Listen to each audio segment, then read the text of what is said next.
नमस्कार मंडळी, मी पल्लवी स्वागत करते तुमचं नवीन व्हिडिओमध्ये। तर आहे ना, हा व्हिडिओ जो आहे गुरुप्रतिपदा म्हणजे गुरुवारचा डेलीचं रुटीन आणि त्याचसोबत त्या दिवशी गुरुप्रतिपदा सुद्धा होतं। तर आहे ना, आजचा जो व्हिडिओ ब्लॉग आहे तो यायला थोडासा उशीरच झाला, कारण मला वेळच नाही भेटला एडिटिंग करायला। असं काहीसं झालं। तर आहे ना, मी सकाळी उठल्याबरोबर स्वच्छ दरवाजा पुसून घेतला आणि दरवाजावरचं उंबरठ्यावरचं हळदीचं लेपन दरवाजावरती स्वस्तिक, पण त्या अगोदर मी आहे ना हळदीचं पाणी करून अंगणात शिंपडलं होतं, जे की सूर्य उगवायच्या अगोदर, कारण की पौर्णिमाही होती याच्यासाठी। आणि ते सगळं झाल्यानंतर आंघोळ वगैरे झाल्यानंतर मी देवपूजेला घेतलं।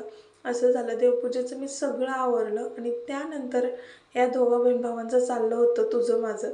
आणि ना मग गुरुवार असल्यामुळे आणि पौर्णिमाही होती, मग आहे ना शेंगदाण्याचे लाडू करायचे होते, म्हणून म्हटलं शेंगदाणे थंड करून घ्यावेत अगोदर भाजून आणि त्यानंतर आपली बाकीची जी कामं आहेत ती करावीत।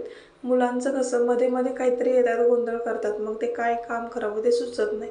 तर आहे ना, माझी छान अशी देवपूजा झाली आणि आपल्या दत्तगुरूंना, श्री स्वामी समर्थ महाराजांना नमस्कार केला, त्यांची एक माळ जप केली आणि त्यानंतर माझं जे रुटीन आहे ते मी दिवसभराचं चालू केलं।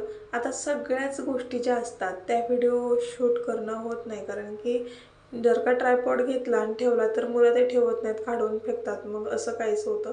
तर आहे ना, यांचं आवरलं आणि किचनवरचं बसले मी आवरीत। आता वेदिकाला ओढले, गुरुवार आहे आणि आपला फ्रॉकच घालून जा, मग ती बोलली गोलूच्या बड्डेला घेतला तर तो घालायचा आहे। तर आहे ना, हिचं दप्तर आम्ही आवरत होतो आणि गोलू तिच्या दप्तरमधलं घेऊन काढत होता। एकतर शाळेत जायला उशीर झालता म्हणून तिची चिडचिड होत होती, जाऊ दे लवकर म्हणून, पण तो काय ऐकत नव्हता। तर आहे ना, इथे तारीख बघत होती आणि महाशिवरात्री आहे ना, मग कॅलेंडरवरती शिवांचं, महादेवांचा जो फोटो आहे तर तो दाखवत होती। तर मी म्हटलं चल तुझा एक फोटो काढते, तर एक फोटो काढला आणि त्यानंतर ती निघाली शाळेकडे। तर आहे ना, हा पुढे जात होता गोलू, तर त्यालाही जायचं होतं, थोडासा रडला, चिडला आणि त्यानंतर मग गेला, गप्प बसला आणि हे गेले मग शाळेत। तर ते ना, तिला जाताना खरंच खूप भारी वाटतंय शाळेत। मध्ये मध्ये चिडचिड करत होती शाळेत जायला, पण आता एक दोन दिवस थोडंसं केलं, मम्मा तू नेऊन सोड असं तसं, पण त्यानंतर मात्र पप्पासोबतच जावं लागले। आता बघा पप्पा आणि ती जात आहेत। आता आहे ना, एवढ्या उंच उंच पायऱ्या ती उतरायला चढायला शिकली, त्याच्यामुळं काही टेन्शनच राहिलं नाही। उतरती सुद्धा, चढते सुद्धा, पण कधी कधी भीती वाटते की ती ना, हा जो कट्टा आहे का बघा, संध्याकाळच्या वेळेस अशी बसती इथे आणि एकटीच असते, त्याच्यामुळं भीती वाटते आणि समोरच रोड आहे आणि कसं असतं, आता शेवटी आई आहे म्हटल्यावर थोडीशी काळजी लागणारच। तर कधी कधी एकटी असते, तिचा चिडचिडपणा होतो की वाटतं तिला, तिच्या वाटतं तिच्यासोबत मुलांनी खेळावं, पण कुणाला वेळ आहे खेळायला? मुलं जातात शाळेत, अभ्यास करतात, संध्याकाळी येतात, क्लासला जातात, असं रुटीन आहे। तिच्या वयाचं असं इथं कोणच नाही, त्याच्यामुळं तिला एकटं असल्यासारखं वाटतं। तर आहे ना, हा बघा इथूनच बाय बाय करत होता आणि तिला बोलली पुढं बघ जरा, पप्पांनी गेट लावून घेतला खालनं आणि मग आता दोघं आपले गेली शाळेत, निघाली शाळेच्या दिशेने। आणि बघा, गुरुर ब्रह्मा गुरुर विष्णू गुरुर्देव महेश्वरा गुरुर साक्षात परब्रह्म तस्मै श्री गुरुवे नमः।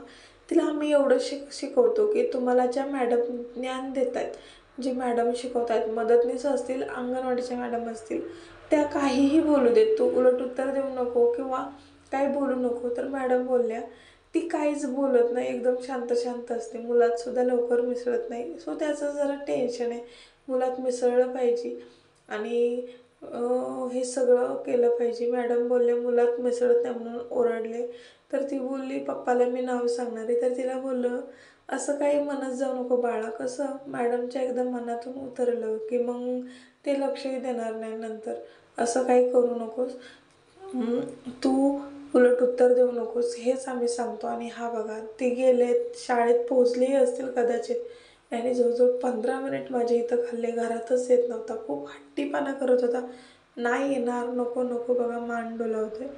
शेवटी दुपारपर्यंत माझी सगळी कामं आवरली, 2 वाजले आणि याला ना मी आंघोळ घालून घेतली। तर आहे ना, म्हटलं गुरुवार आहे आणि स्वामी समर्थांचं छान शर्ट घालून घ्यावा, तर घातलं आणि त्याला झोप आलती म्हणून तो रडत होता, पण मी म्हटलं एक व्हिडिओ तरी करू दे रे गुरुवार आहे, पण त्याने काहीच करून दिलं नाही, तो तसंच रडत होता।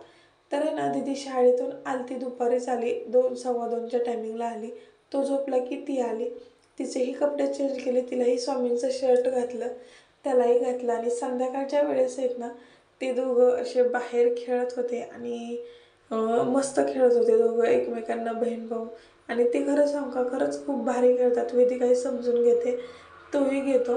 पण कधी कधी काय होतं काय माहिती नाही, दोघंही इतके कडेची पायरी उचलतात की त्यालाही तिच्यासोबत खेळायचं नाही, तिलाही तिच्यासोबत खेळायचं नाही, असं कायचं होऊन जातं. मग आहे ना जास्त मार मग ही वेदिकाच खाते. मग ही बोलते मम्मी तू माझा लाडच करत नाही, गोलूचच करते, असं काहीच होतं. पण तसं काही नाही, माझ्यासाठी दोन्ही मुलं सेम आहेत. उलटी वेदिकाची मला जास्त काळजी लागते, कारण की ती जेवण वगैरे काही वेळेवर करत नाही, बळच तिच्या मागं लागायला लागतं. आता ती 4 वर्षाची झाली. पण कसं असतं, मोठे बाळ कसं त्याला जास्त आईवडिलांची सवय लागून गेलेली असते आणि लहानाला कसं थोडंसं ते म्हणजे दोघाला बघत बघत. पण तेव्हा पहिल्यांदा ती एकटीच होती ना, त्याच्यामुळं असं होतं. तर आहे ना हा बघा कसा नमस्कार करतो आणि संध्याकाळची वेळ झाली म्हणून याला खूप भारी वाटते.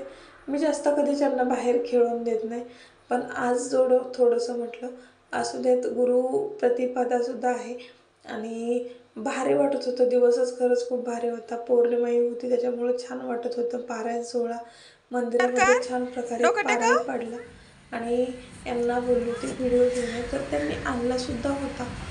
पण काही कारणाने माझ्याकडून तो डिलीट झाला, म्हणजे व्हॉट्सअपच डिलीट झालं, कारण की ॲपमध्ये ना video editing Shri Swami save समर्थ. होत नव्हतं. म्हणून आहे श्री स्वामी समर्थ. ना मला नमस्कार नमस्कार कर. व्हॉट्सअप जो ॲप आहे तो डिलीट करावा नमस्कार. लागला. तरी बघा रात्रीचा चंद्र असा दिसतोय.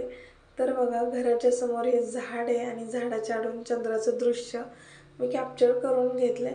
सो खूप भारी वाटतंय. आणि आता ही संध्याकाळची वेळ झाली ना, मग ना दूध आणायला चाललेत. घरगुती दूध आहे, आमचे काका जे होते दूध देत होते ते, तर त्यांचं आता बंद झाले. गाईचं दूध, म्हशीचं नव्हतं घेत, गाईचं. तर दुसऱ्या दिवशी सकाळ झाली आणि म्हटलं आता आल्याचा छान असा चहा केला आणि सगळी झोपली होती. तोपर्यंत माझी निम्मी कामं तर आवरली होती. म्हटलं आता चहा पिऊन घ्यावं. आता चहा करते, त्यानंतर मग चपात्या लाटून घ्यायच्यात, भाजी वगैरे सगळं झालं. असं माझं रुटीन चालू झालं. तर आहे ना मैत्रिणींनो, काळजी घ्या स्वतःची आणि इतरांचीही. चला तुम्हा सगळ्यांना सस्नेह नमस्कार. श्री स्वामी समर्थ. जय जय Swami Samarth. Bye, take care. आणि जाता जाता एवढंच सांगायचं आहे की प्लीज आपापली काळजी घ्या.